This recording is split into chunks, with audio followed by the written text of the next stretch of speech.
I'm a senior studying political science and international affairs.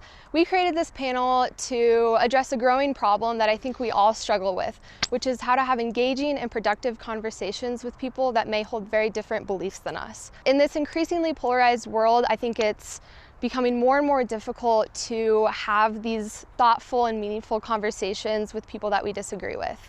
And we encounter these situations in our lives all the time, whether it's in the classroom, with family, or with friends. So we're excited to have this panel to give some insight into how we can be more open-minded in these intense conversations, so that instead of getting angry and walking away, we can listen, learn, and grow. So enjoy the panel.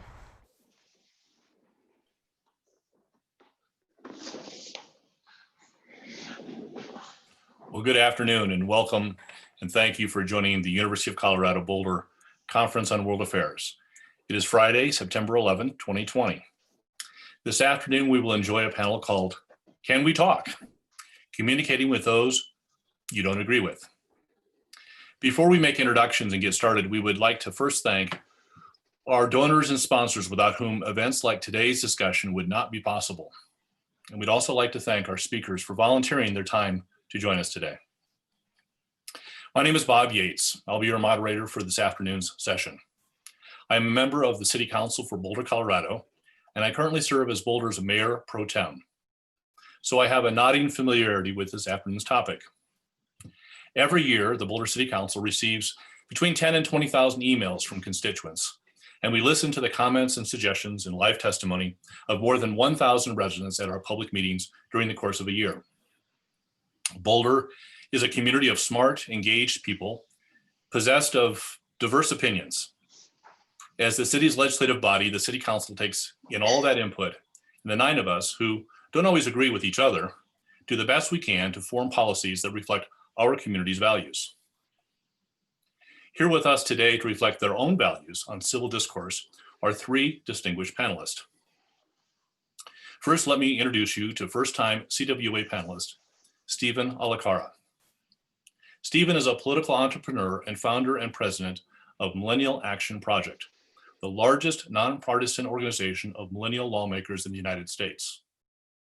Working with more than 1,000 young elected officials in Congress and in state legislatures, Stephen and the Millennial Action Project are building a new generation of leadership that transcends the partisan divide.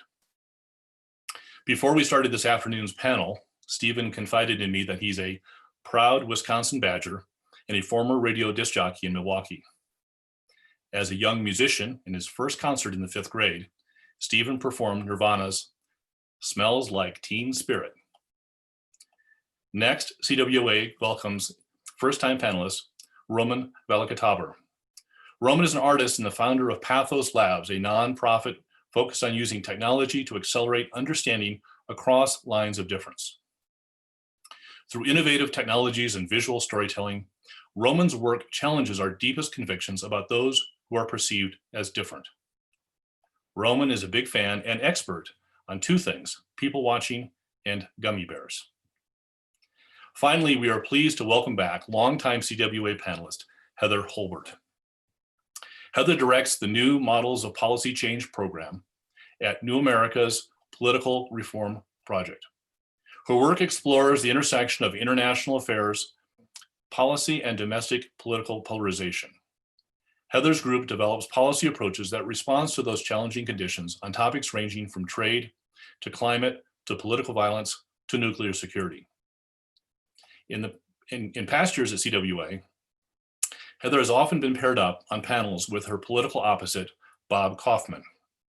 Some regular CWA attendees will remember when, a few years ago, at the end of a particularly contentious CWA panel with Bob Kaufman, Heather eased the tension in the room by leading the audience in a touching and rousing rendition of Edelweiss from The Sound of Music. So we have an artistic panel here to share with us words of wisdom on how to disagree without being disagreeable. The way that we'll work this is first we'll give each of our 3 panelists 7 to 10 minutes to make opening remarks on the panel topic. Then we'll ask the panelists to follow up with each other, disagreeing if they wish, but of course, politely and civilly in the style of CWA. Then I'll pose to the panelists questions from you, the audience. You can ask your questions at any point in the program, either through the Zoom Q&A feature or on YouTube chat.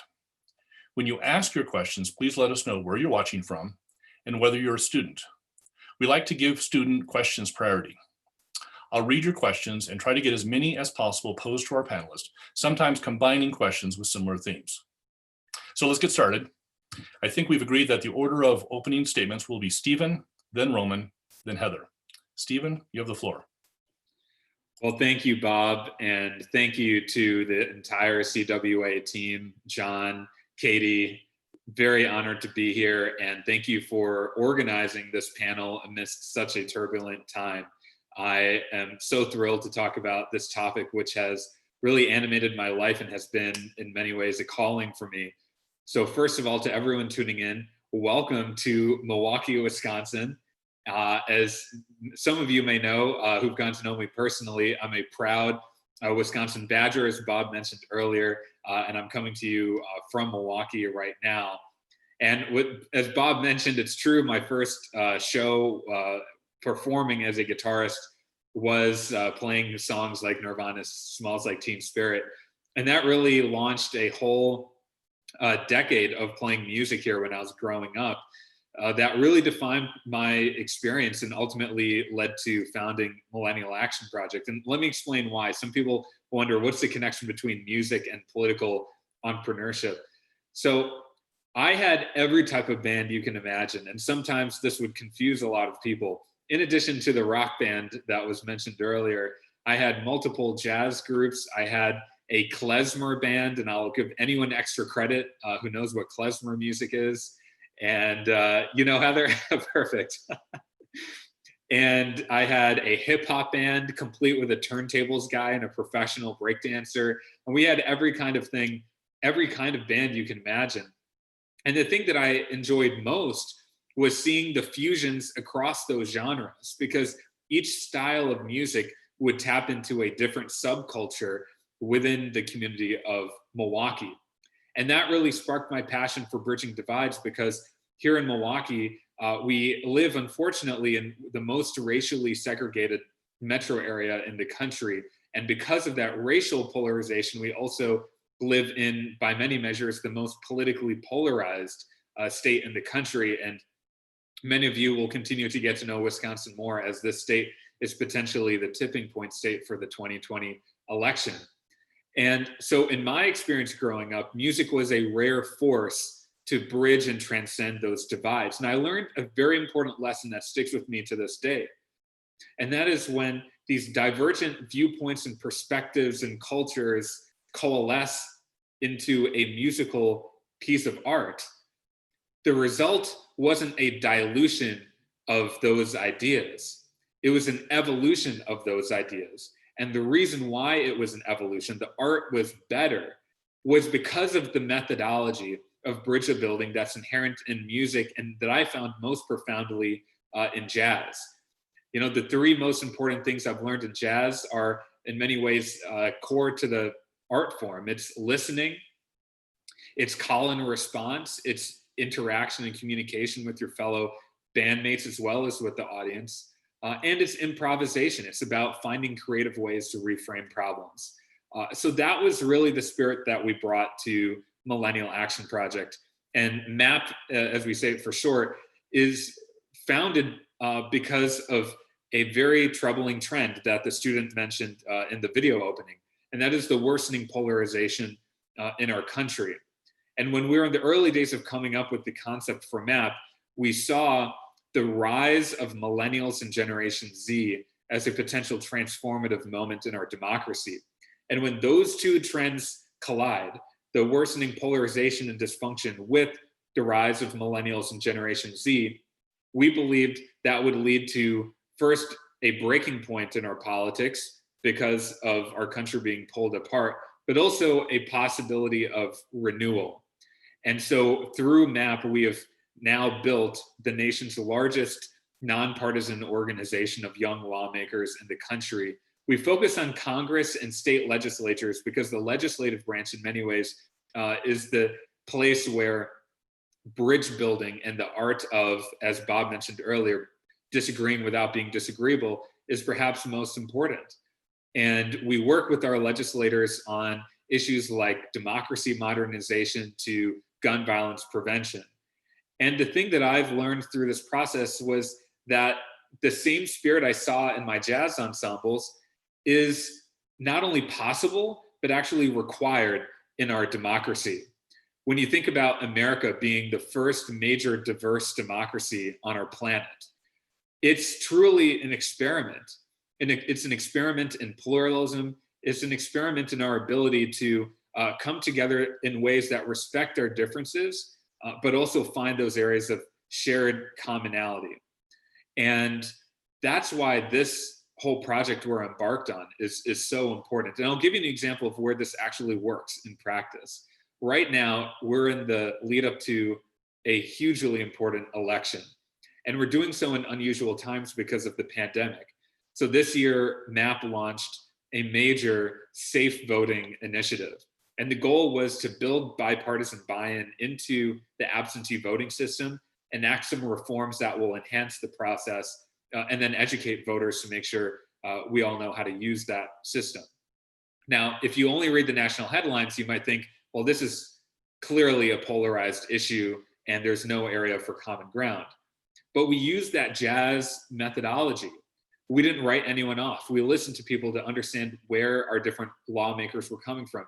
We reached out to lawmakers who have never had a record of working on voting rights. And what we found was tremendous opportunity and agreement on strengthening the absentee voting system. We learned, and we did that process of call and response.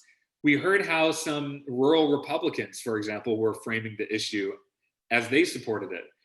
And using those insights, we were able to build a coalition in these key Midwestern states, here in Wisconsin, in Ohio, in Iowa, and other states, and built a coalition that is now supporting absentee voting. And now, right now, as we speak, voters across the state of Wisconsin are being sent absentee ballot requests through the mail.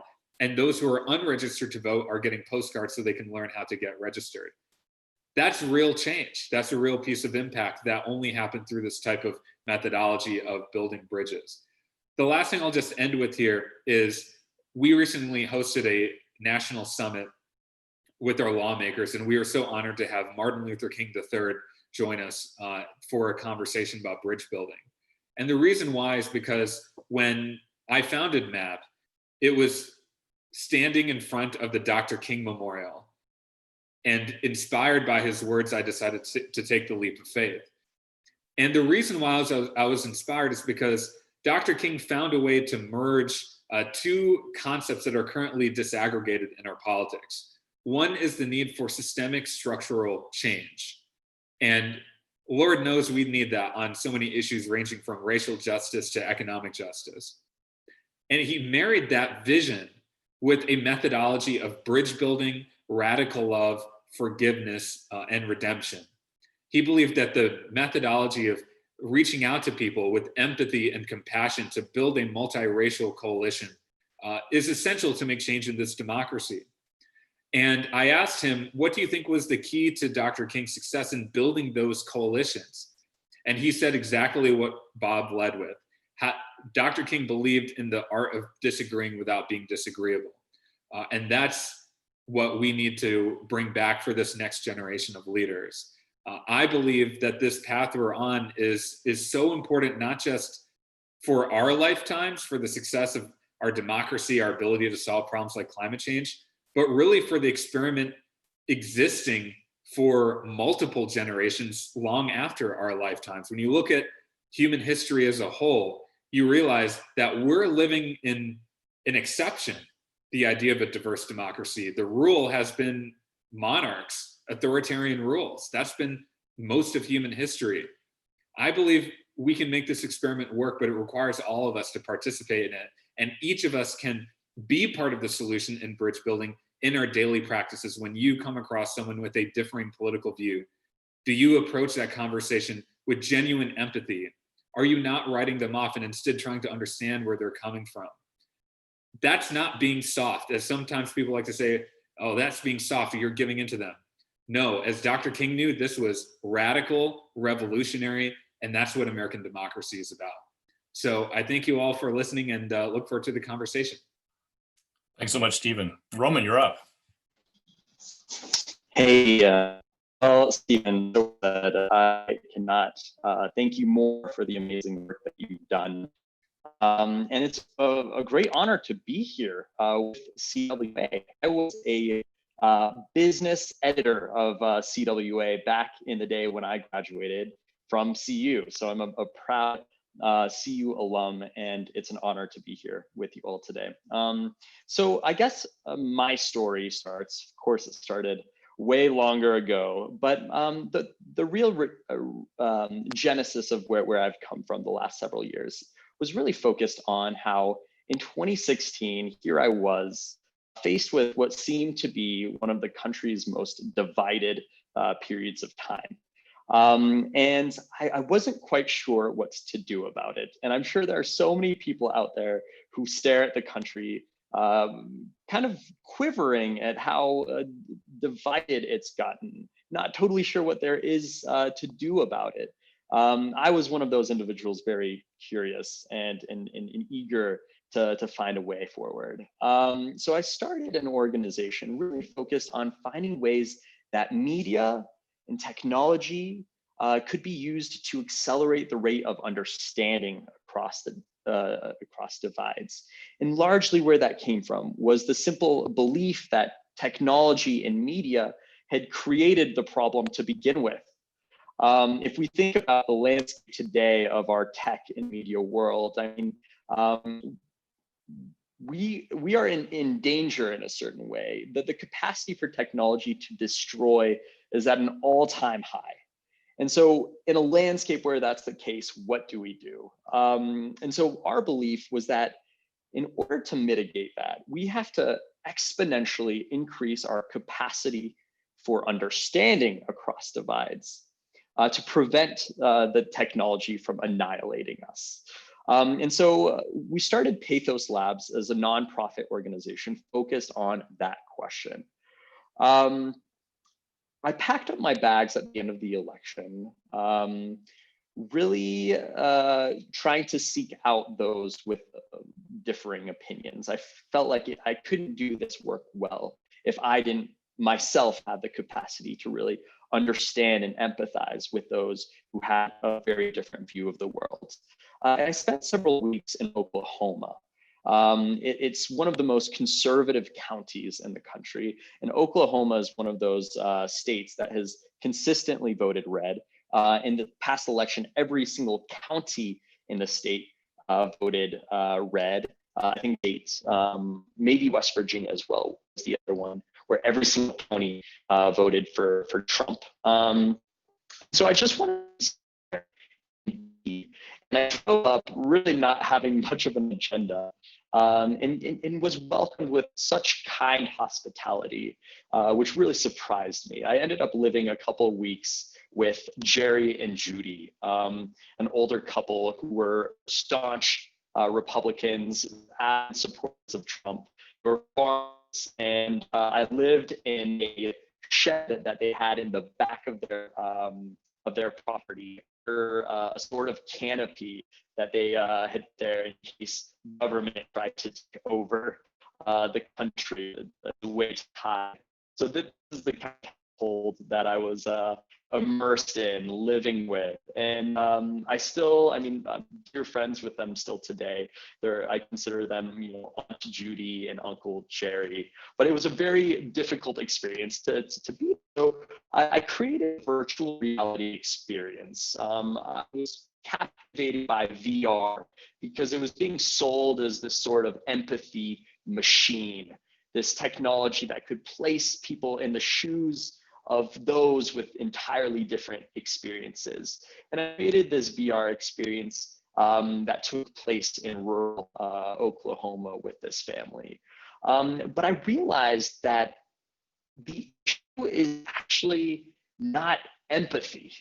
And this is something that really challenged me because I thought the biggest divide was just, a lack of empathy. And instead, I think I think the problem was that it wasn't the right kind of empathy.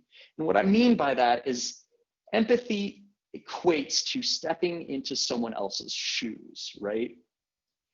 But it doesn't look at the lived experience behind them. It looks only forward.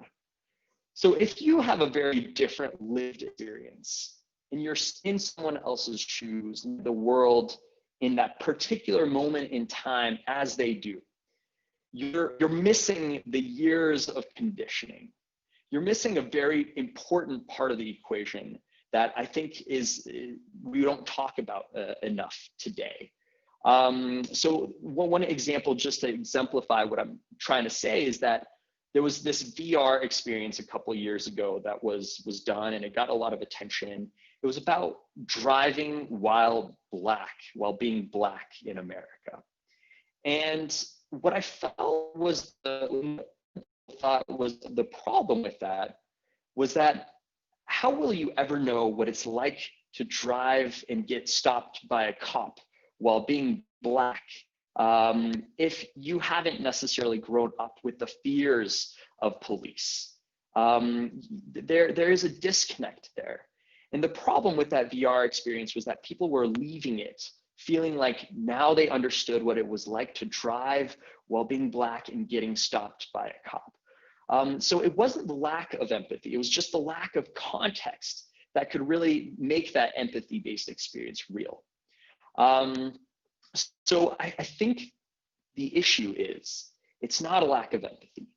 And if you ask someone in rural, conservative, middle America about Black people, they might say something along the lines of, oh, they are lazy or they need to work harder. And they say that out of ignorance, out of the simple fact that they haven't come across too many people of color. And the problem is isolation.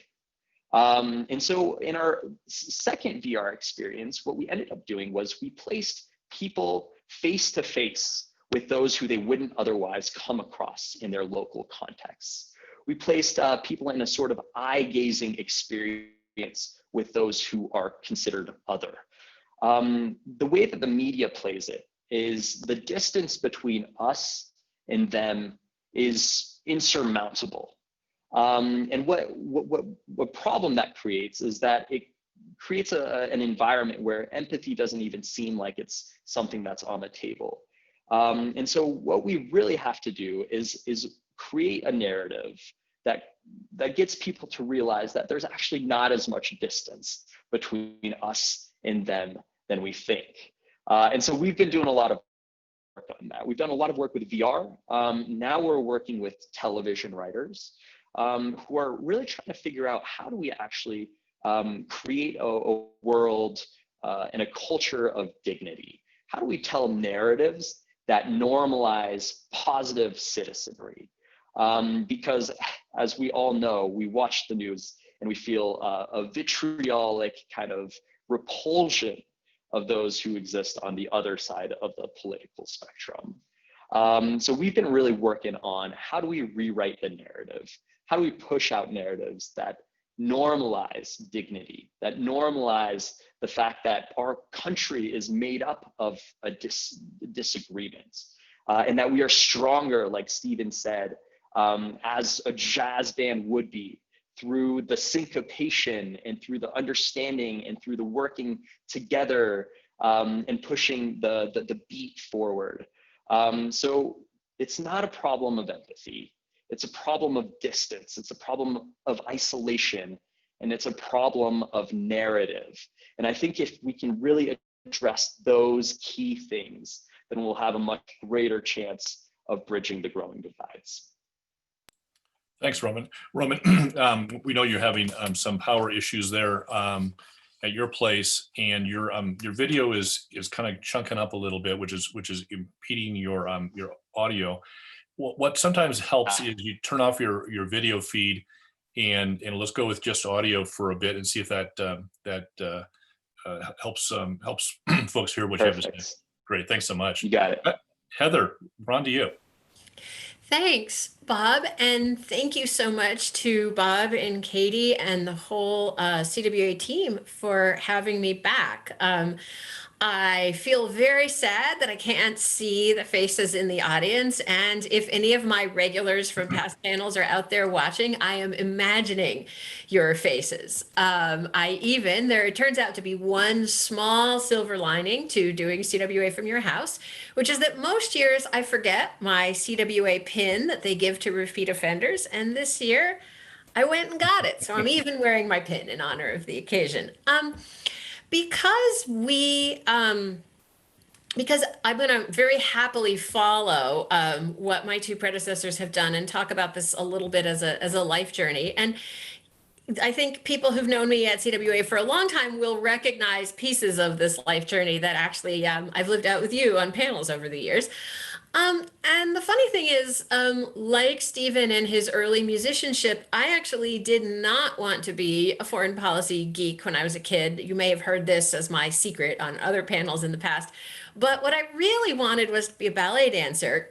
And I went to college and got into what was then Soviet studies after that seemed inadvisable for me. But when I look back, I realize what was the thing that really fascinated me about Soviet studies, besides the fact that it still seemed vaguely Russian and connected to this art form that I had loved so much, but was also this question of how could we be poised in mutual assured destruction with this society which we knew so little and understood less. And so in some ways, sort of thinking about how to do this panel with these two very accomplished co-panelists has made me think about how much the whole arc of my career has wrestled with this question. And I'm guessing that what's true for me is maybe true for some folks in the audience, which is at different times, I've had radically different views about what my responsibility is and who it's my responsibility to engage with. And so, going back to the comments that the student made in the opening video, I want to say this is something that we're all struggling with all the time. And this is a very hard moment to be struggling with. And there is not one right answer on how you feel about who you have to engage with and how you have to do it. So just to sort of put that out there as a get-go.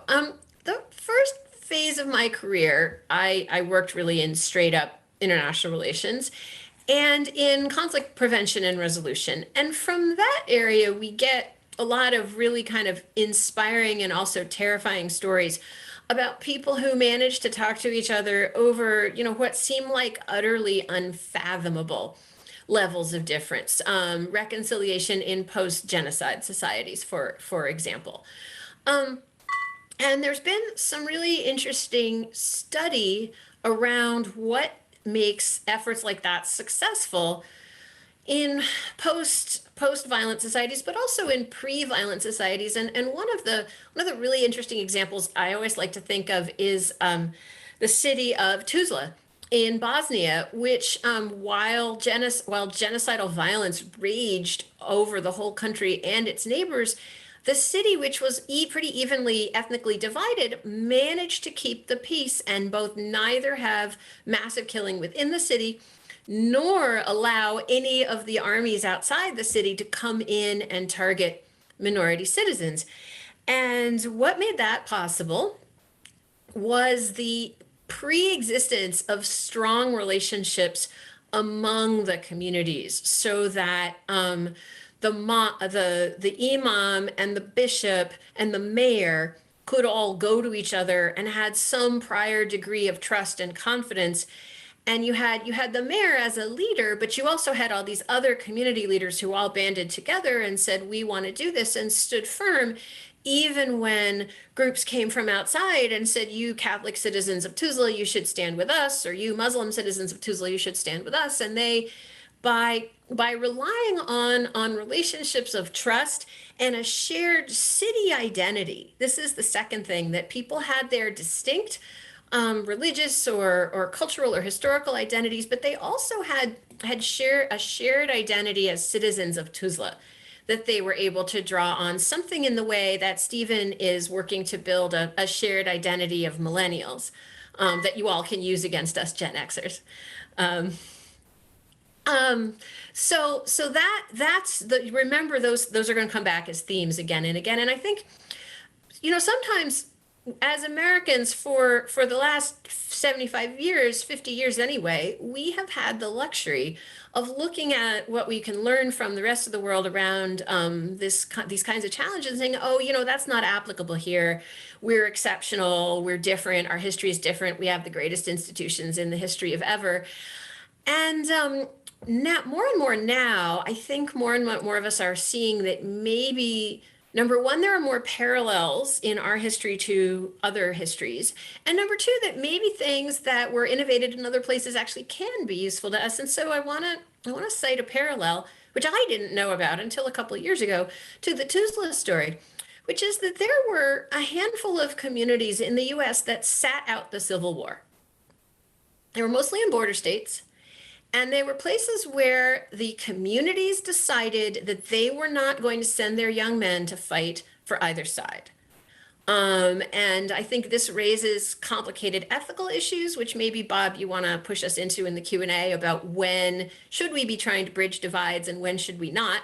And people certainly have all kinds of views about the US Civil War in that context, but these were communities that had a strong enough sense of community identity to push back on both the national government of the United States and the US military and the Confederate military when it came around, and to push back on the really powerful cultural appeals that were being made to both sides. So that's just an interesting piece of our own heritage that we don't usually think about. So I had this delightful career in foreign affairs. And over time, so I actually, one of the reasons that I got to work in the White House was that I noticed that when international objectives went up against domestic objectives, the domestic objectives always won. And I thought, it's very nice working at the State Department, but I want to go see how the big kids play. And I want to learn from these people who are always beating us in the interagency fights. And so I had the great good fortune to spend about a year and a half working on the domestic side of the Clinton White House. And then from there went back into nonprofit advocacy. And then I started noticing that not only did domestic politics always trump international affairs, but also things that it had been possible to do on a non-political or non-partisan basis in the 90s and early 2000s, it was no longer possible to do in a nonpartisan way. And that the set of issues that I had chosen to make my life's work went from being maybe the least polarized in US life to being one of the most polarized in US life, which has sort of reached its absurd extreme in the current moment, where if you tell me your partisan affiliation, I can tell you what you think about Vladimir Putin and numerous other things. So then I decided, because I have a knack for seeing insoluble problems and running toward them, which I seem to share with our other two panelists, to study places where actually American politics were still working, where we were still able to find compromise, and where you were seeing coalitions that were unexpected and actually accomplishing things. The one that everyone has heard of is, of course, criminal justice reform, but there were others. There's a range of others. Defense spending reform is another one that I'm happy to talk about in the Q&A. But looking at the transpartisan entrepreneurs who did that work, and we drew a set of conclusions about what made for successful coalition building. And you're going to hear several things that are very similar to what Stephen and Roman have said, but you're going to hear a couple things that are different too. And the first point, which you really just can't make enough, is it's relationship over task. And this is also unfortunately true in your personal relationships when you fight with people. And you have to decide as an individual, is the relationship more important, or is your position in the argument more important? And that it's not always the same answer, as we know. But if the relationship is more important, then there is no shortcut for putting in the time to have a trusting relationship where you can disagree on issues in a polite way. And that's true whether you're the mayor of Tuzla trying to save the lives of your citizens, or whether you're just trying to talk with your grandma about whatever political controversy is this week.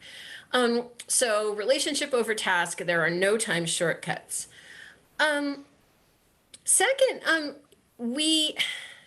and this is another one that's really, really true in personal life, but also very true in politics. You have to build a container. You have to agree on what you're going to talk about and try to work out your differences or come to common positions, and what you're just going to say, you know what, we just are going to have to agree to disagree about abortion. And if you're curious about my views, after this meeting is over, we can step outside, or we can go to the bar, or we can open up a chat room in the Zoom, and we can talk about that. But in the context of this meeting, we're not going to talk about abortion, or we're not going to talk about football, or we're not going to talk about who's to blame for COVID. Or you've got to, ground rules and structure are your friend. And that's also true in your personal life and in personal relationships, right? Where if you're going to be vulnerable with someone else by telling them something that's really important and disagreeing, you're going to need to build some safety for that. And in personal relationships, actually, what's great about that is that you can say to somebody, look, my relationship with you is even more important than how I feel about Bernie Sanders. Right? And that's actually kind of flattering. And so it gives you a strength to build on. The third point that that is kind of counterintuitive here is that the people who do this the best have several qualities. They're curious, they're open-minded, they're good listeners, but they're not necessarily mushy-minded middle people. The people who are the best able to do the act of getting beyond empathy that Roman talked about, who are best able to build effective coalitions that Stephen talked about, those people are very confident in their own beliefs. I, as is obvious from my resume, or if you know me at all, I am a liberal Democrat. I am not afraid that sitting down in a room with conservative Republicans will give me cooties. My sense of, I'm very fortunate to have gotten to the age where my sense of myself and what I believe and what's important to me doesn't change by who I sit down with. That's hard won, by the way. I don't at all mean to say that's something you should go out and acquire. It's a hard won skill. But if you feel anxious or insecure about your views on an issue, you're not the person who should be leading the cross-partisan or cross-group effort on the issue. Similarly, if you are anxious or insecure about your position within your in-group, you're also not the person to go talk to the other group, because you're always going to be afraid of being made vulnerable back within your own group. So those are lessons from our political process that can apply to you in your personal life. And now we kind of speed up to the end of this, and we get to where we are in the United States right now, where, unlike 5 or 6 years ago, when this seemed like a matter of, oh, our politics are stuck and that's a problem, after the last few months, if we don't make some changes in how we are able to relate to each other, we are potentially moving toward large-scale political violence. So suddenly, this becomes very, very, very important. And so then there's just a couple of last points, again, going back to how can we fuse, what can we learn from world experience with what can we learn from past US experience, and what matters in our own daily lives.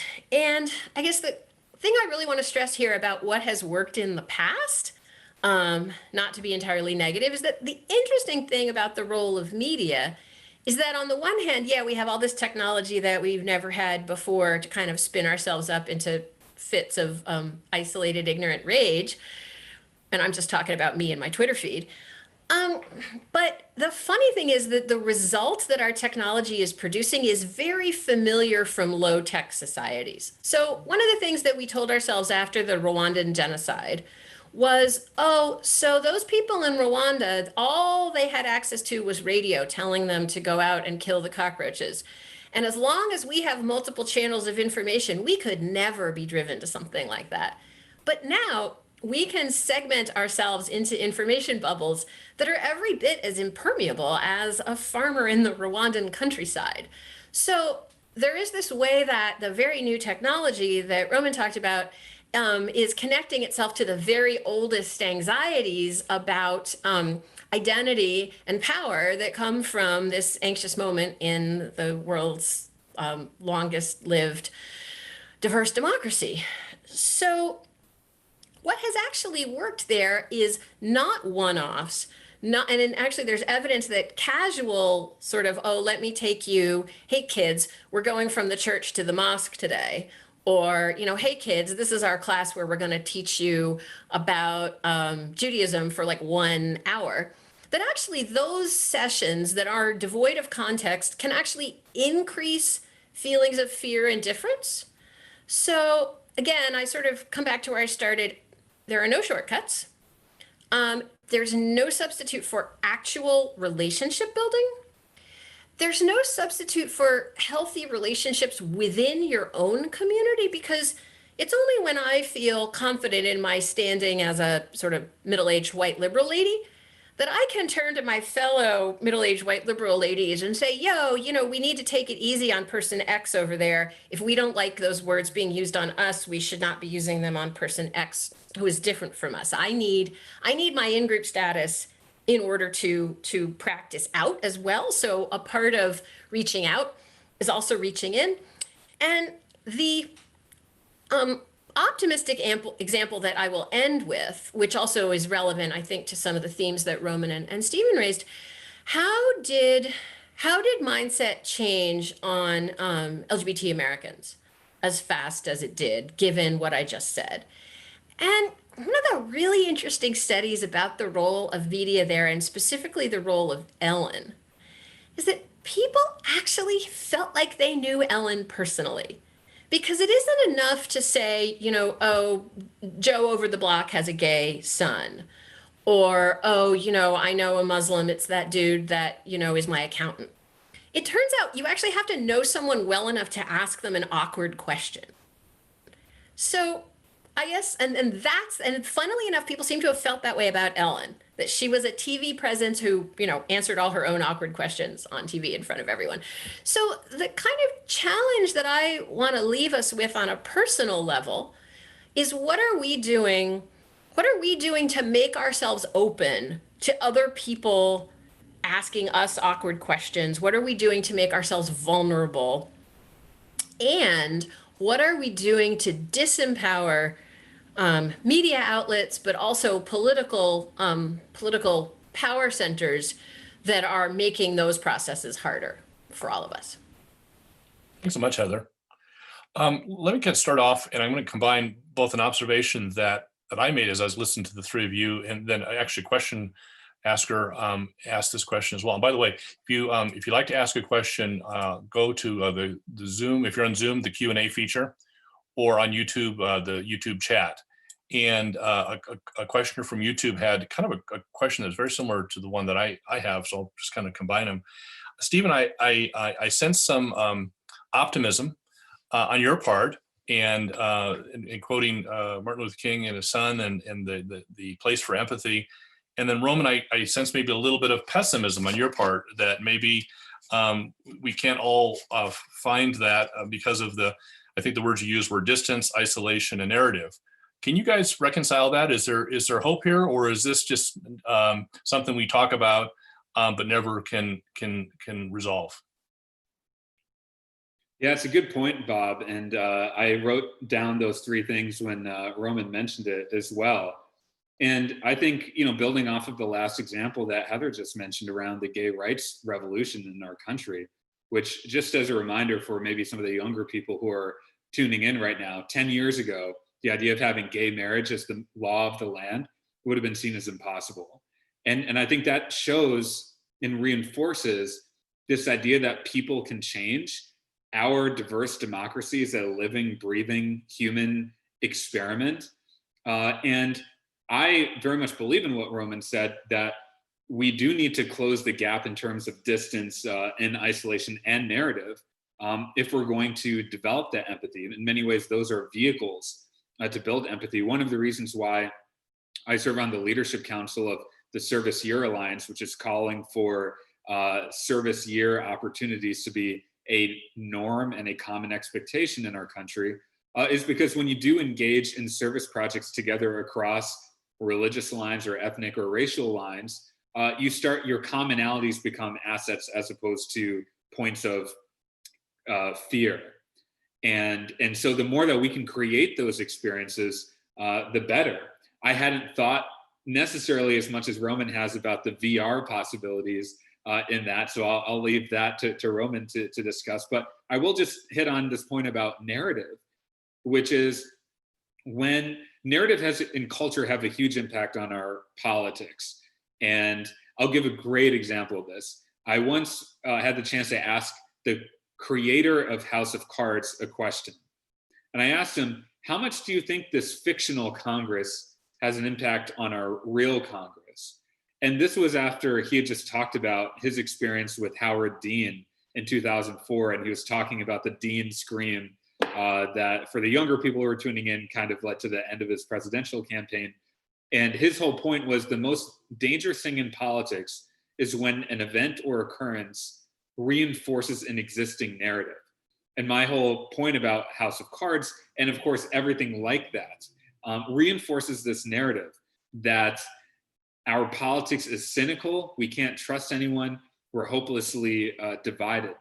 And I strongly believe, because of the actual candidates and leaders who I work with on the ground, that there are authentic bridge builders out there. They're just not getting as much oxygen. So I do believe a challenge for this whole community is, how do we change the narrative?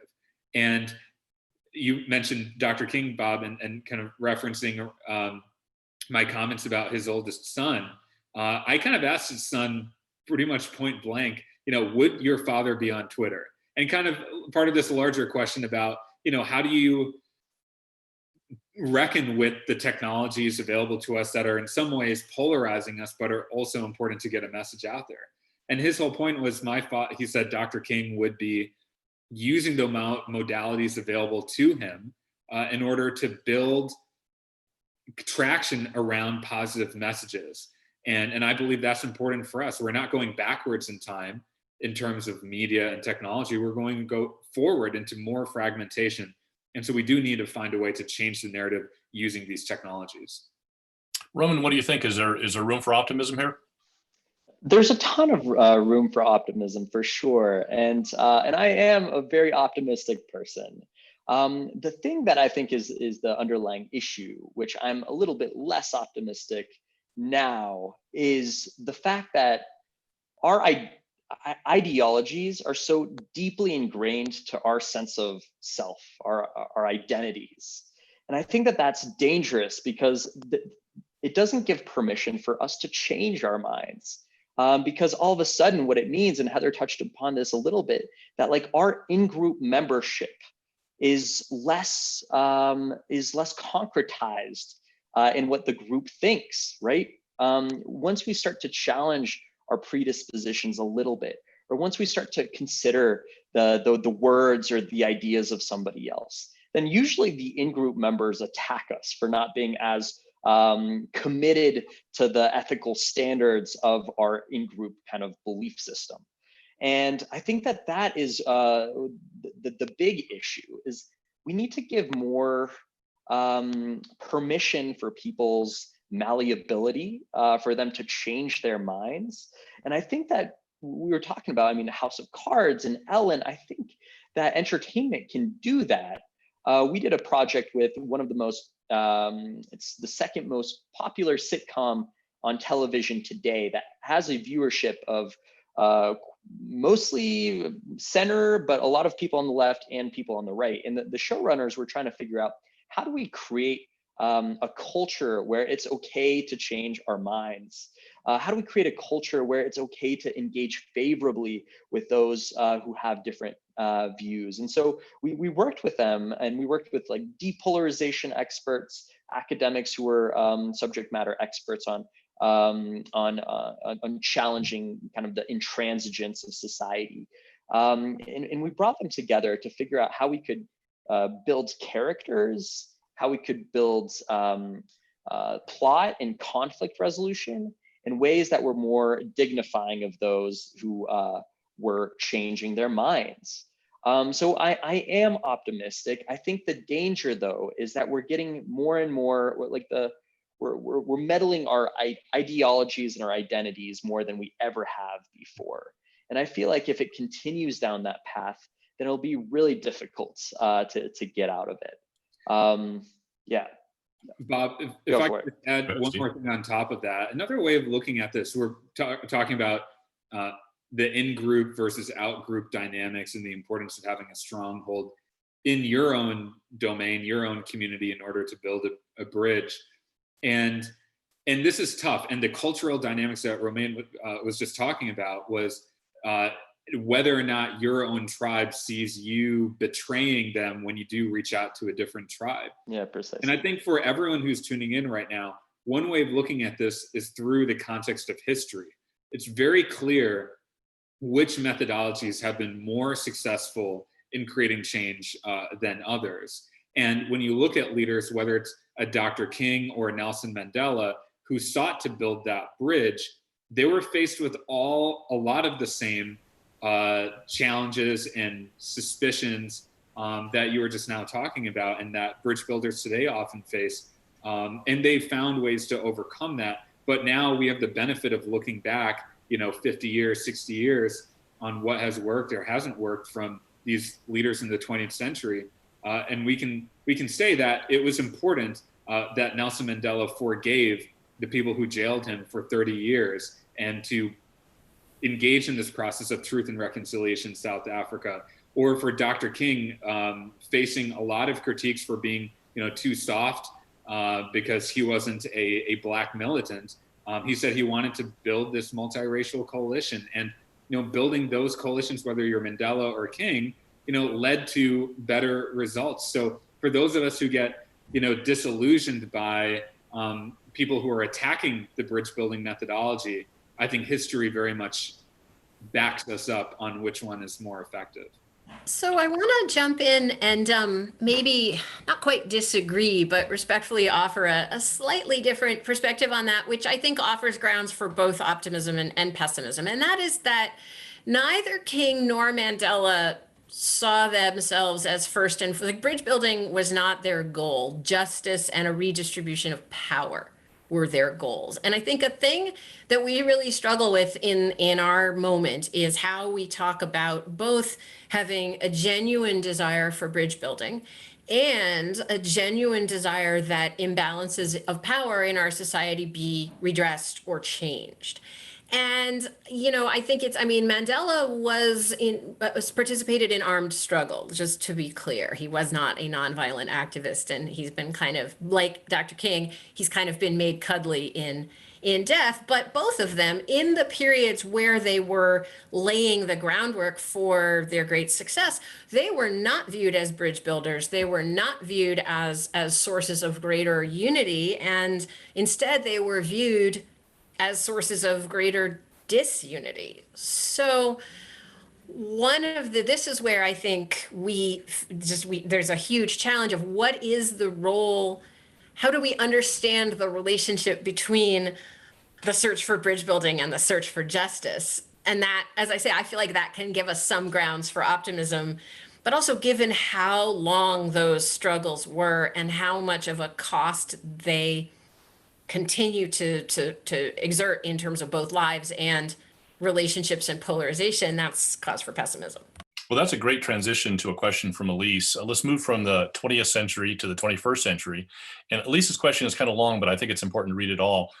All of the current turmoil and unrest surrounding many topics, gun violence, deadly police brutality towards African Americans, and the pandemic, sadly just name a few, has led to a severe lack of communication.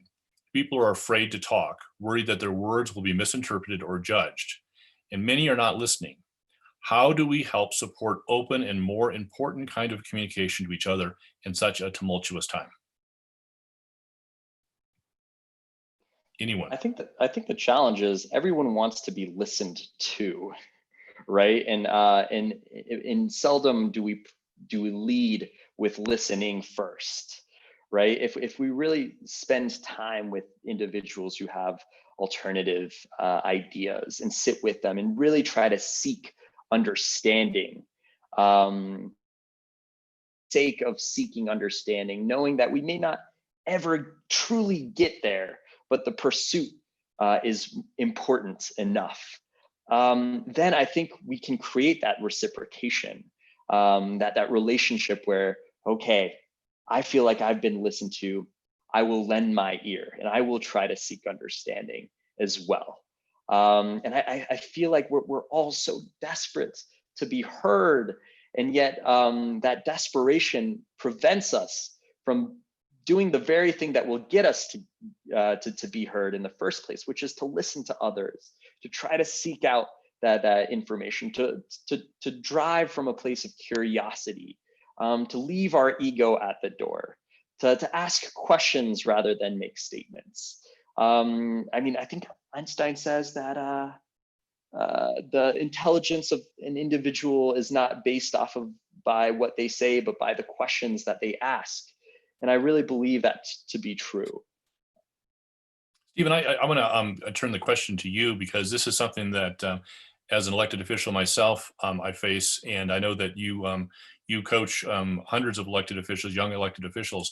This kind of fear of communication. So this is kind of a different topic. This is not how do we have civil communications. This is how do we even have the courage to speak when there are often recriminations, or often you get outed for saying something, you get misconstrued, and suddenly it's on Twitter. And people are in a virtual way hanging you in effigy. What do you say to young elected officials who have that fear? Well, I've met elected leaders who've had both approaches, some who are afraid of people who disagree with them, and others who are very confident with where they stand and they're comfortable having the conversation. And I think one thing that I've distinguished between those two approaches is the motivation that's behind it. And I've noticed a lot of the elected leaders who are truly in public service to make a difference. There's a famous saying that says, some people are in politics to be something and others are in it to do something. And if you're in it to be something, then you're very concerned with maintaining your position in public office. And that makes you fearful of those who are going to potentially take away your status, who potentially going to vote you out. And that leads to usually taking actions that are the path of least resistance.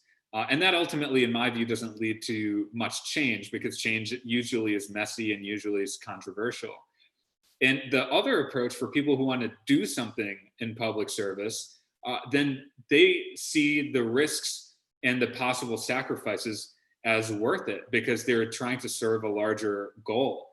And so in this context, whether it's COVID-19 or the struggle for racial justice, I think we now more than ever, perhaps in our lifetimes, need leaders who are willing to step out into that risky space where they might either anger their own tribe or they might anger another tribe in the process of trying to build some degree of either consensus or understand where people are coming from, build common understanding. This is a huge problem. How do you root out the fear in communication, as kind of suggested in the question?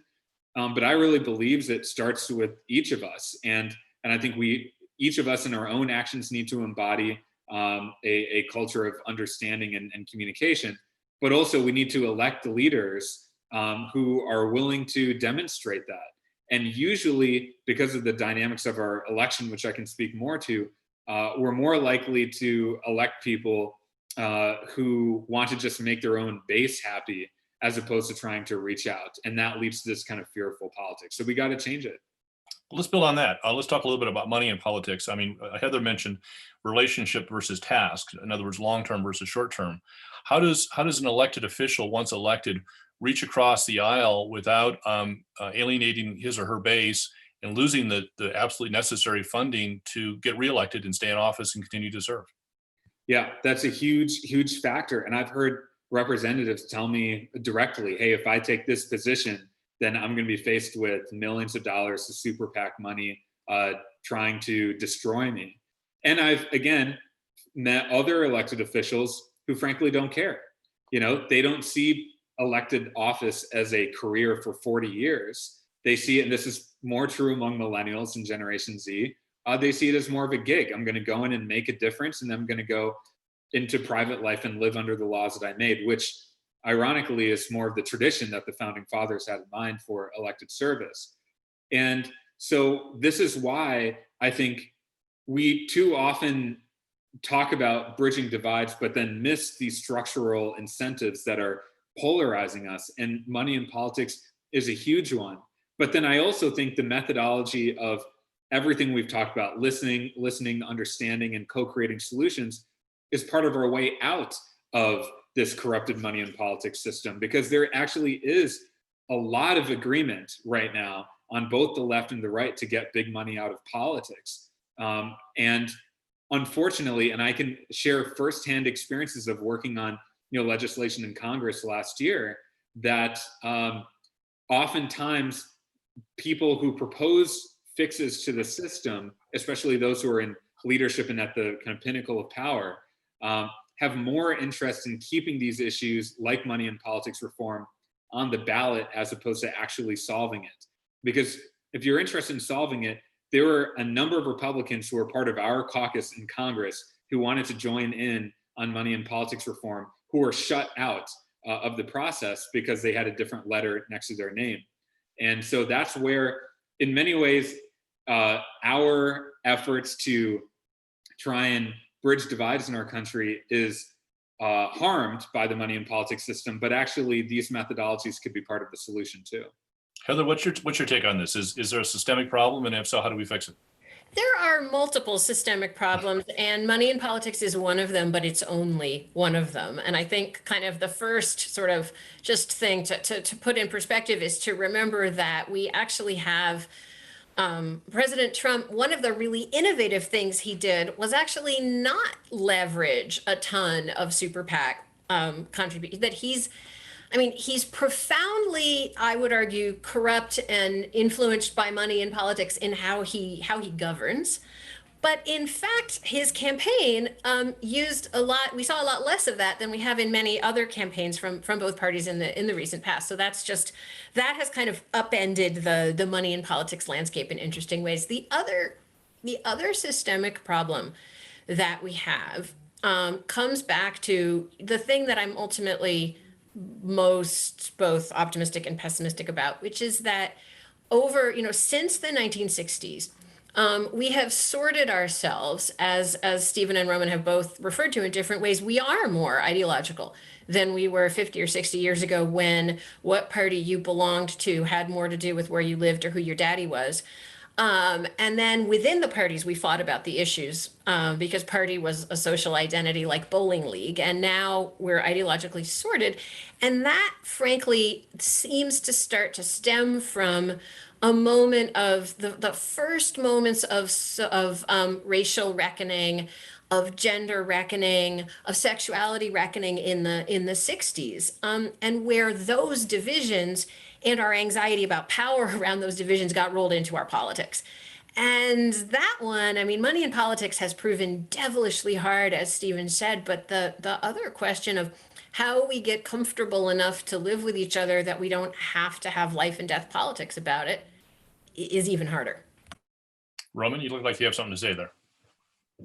I think it's about recognizing the suffering that we're all undergoing in different ways, right? I think a lot of the way that we talk about politics is like oppression Olympics, right? Like who's being oppressed more, and people react a lot to that. And I think that's the underlying issue, is that we're not willing to say, hey, this group is suffering, but also this group is suffering in a different way too.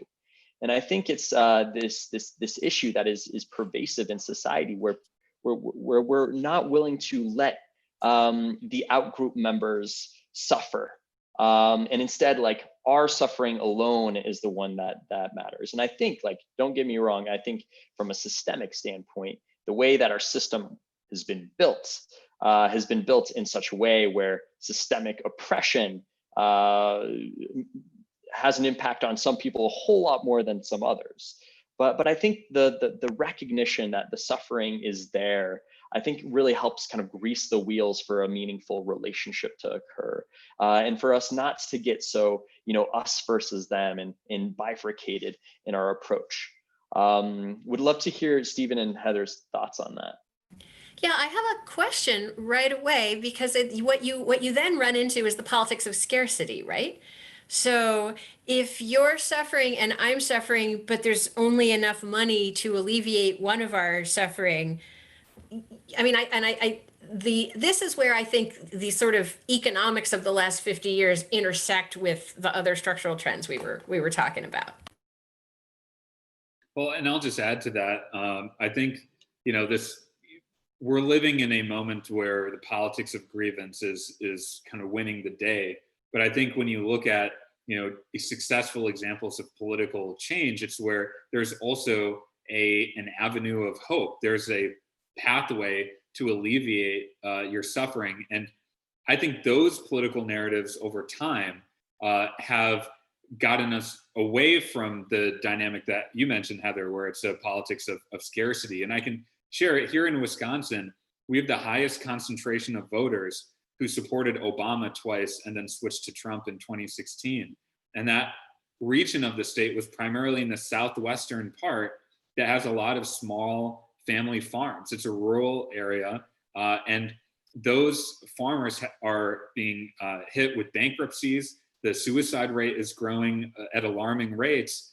And I think one part of the message that resonated with them in 2008 with Obama was the idea that we are part of this larger, collective whole, and that we do see each other as part of the same kind of human family.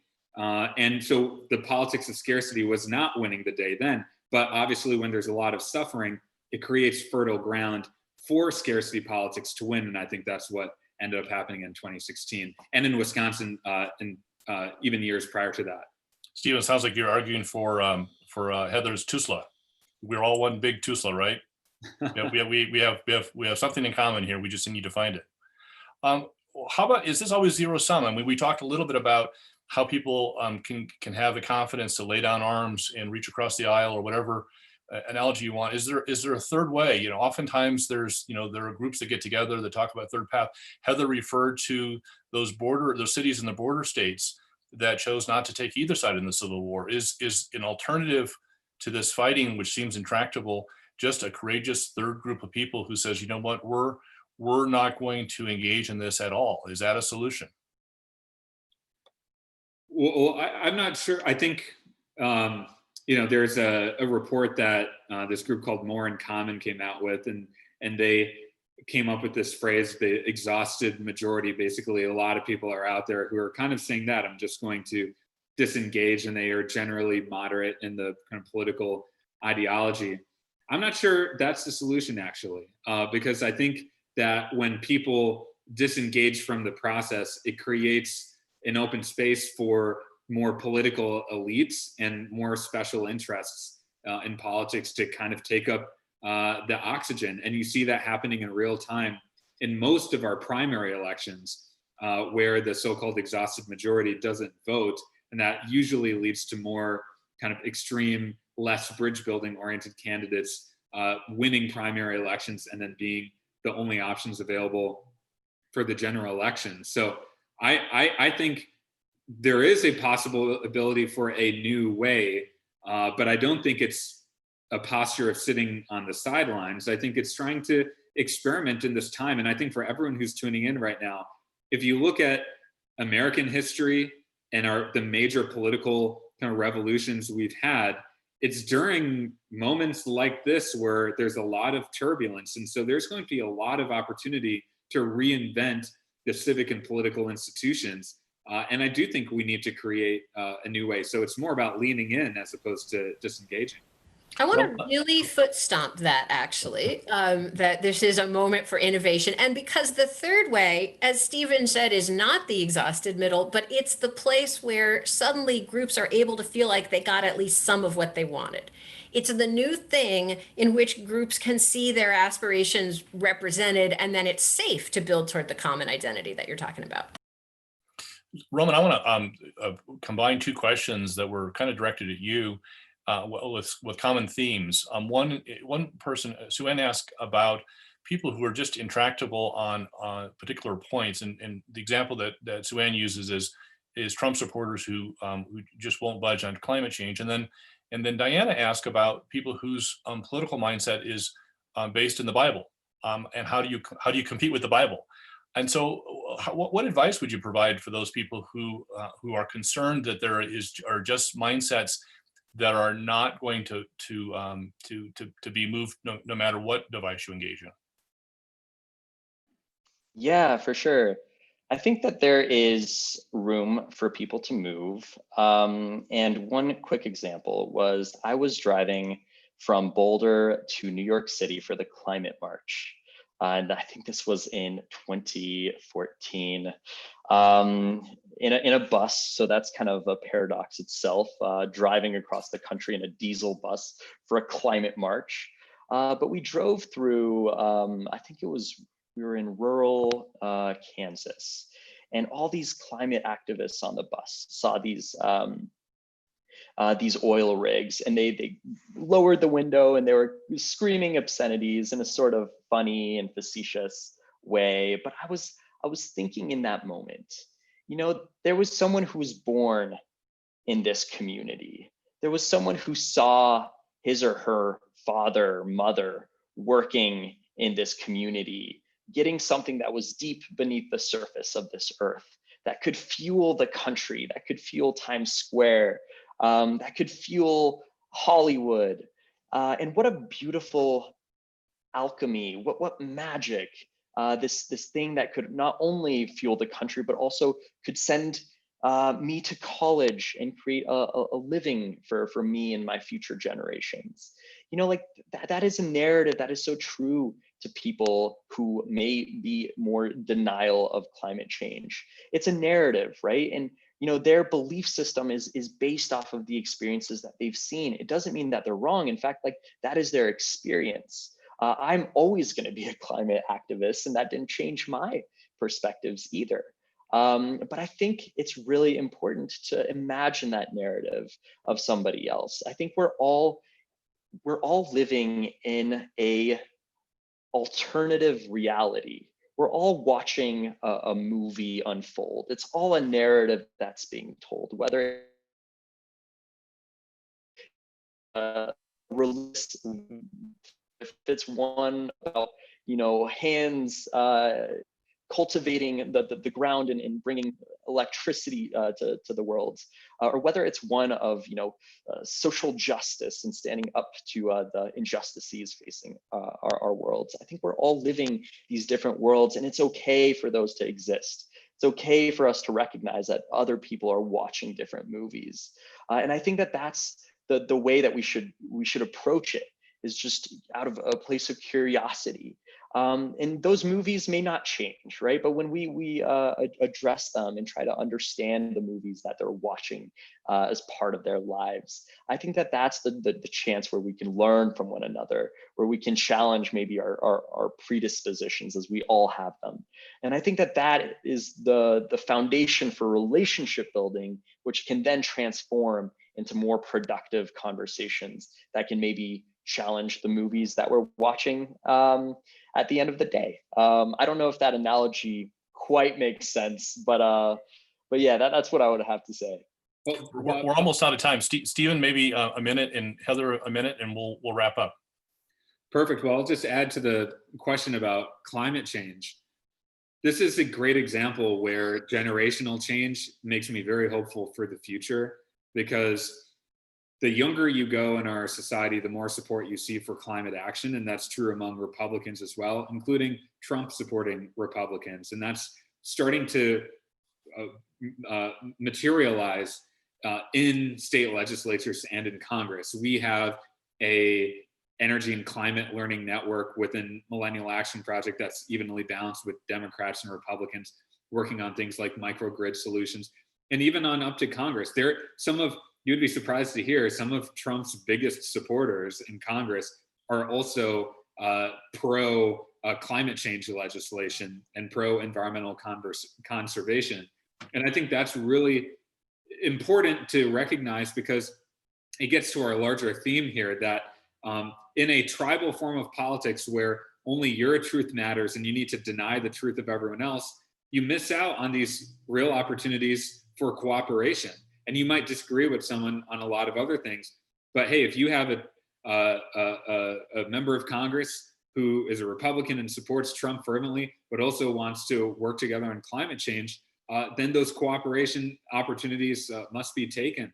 And when you look at the polling data on this, a majority of millennial and Generation Z Republicans not only believe climate is real, but we need to take action, and the government needs to be more involved. So that watershed moment, just like we saw with gay rights, is happening before our eyes. And we, everyone who's involved in on this Zoom, needs to see that opportunity and start working together across these party lines, because the opportunity is there for us. Another last word. Yeah, so interestingly, majorities of people at every age, everywhere in the country actually now believe climate change is real.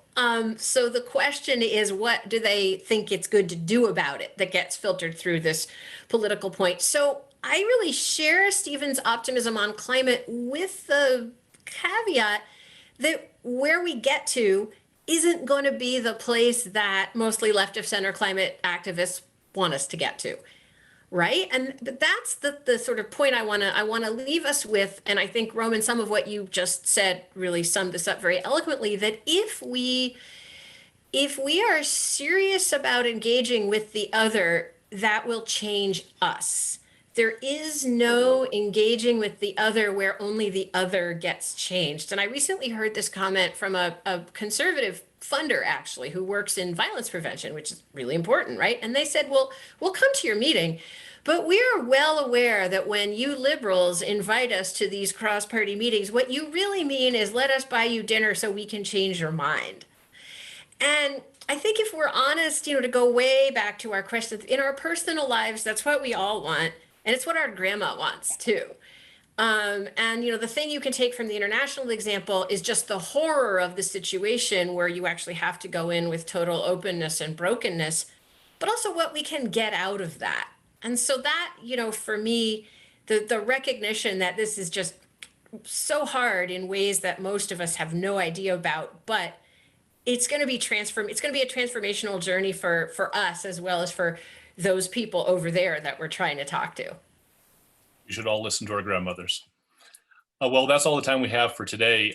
If we were all together in a really big room, I'd ask you to thank our three panelists with a rousing CWA round of applause. We can't do that. So another way you can thank them is going to their respective websites or social media sites and checking out the really great work that they're doing in this field. I want to thank the University of Colorado students who put together this outstanding and very timely panel. In particular, we want to thank Kat and Daniel and Lauren and William and Hannah and Tatum and Cecily and Anya and Caitlin and Colton. Thanks, guys. We appreciate it. Thank you for watching today. Linked at the end of your YouTube chat, and after you close the Zoom session, we're going to invite you to participate in a short survey, give us a little bit of feedback. I also want to let you know that preparations are already underway for the Conference on World Affairs for 2021. The Conference on World Affairs relies on the generosity of people like you to make these events possible. Please consider making a gift to CWA at www.colorado.edu/CWA. Thank you and have a great weekend.